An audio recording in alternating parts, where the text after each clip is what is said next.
মোটামুটি 2 সপ্তাহমান ঘৰৰ পৰা ওলোৱা নাছিলোঁ ঘপককৈ আজি ছাডেন প্লেন ওলাই দিলোঁ আৰু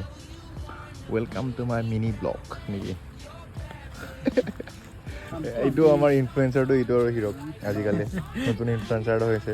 তাৰ পৰা শিকিলোঁ আৰু মই ইনস্পায়াৰ হৈছোঁ সন্দীপ নহয় লালমোহন আছেতো আৰু দেখা ফুল দিয়ে হিৰ বঢ়িয়া বে এইটো স্পনচাৰ্ড বাই কুণাল প্ৰতিম ৰাভাৰে দিচোন ইয়াতে চচটোৰ ওপৰত নিদিবি আৰু সেই বুলি থেংক ইউ মেন চাওক না এনেকুৱা এটা ভিউ পাব আপুনি আমাৰ লগত লগ হ'লে কিন্তু আমি যাকে তাকে লগ নিদিওঁ হয়নে নহয় হিৰ হয় আৰু আমাৰ যোনটো ভূটানৰ পাহাৰৰ ৰেঞ্জটোৰ যোনটো ভিউ সেইটো আজি পূৰা ক্লিয়াৰ দেখা পাই আছোঁ আৰু এতিয়া আমি পেটিছ আৰু লালমোহনৰ লগত এই ভিউটো এনজয় কৰি এতিয়া খাম কোক আছে ফেণ্টাও আছে হয়নে নহয় হিৰ হয় এয়া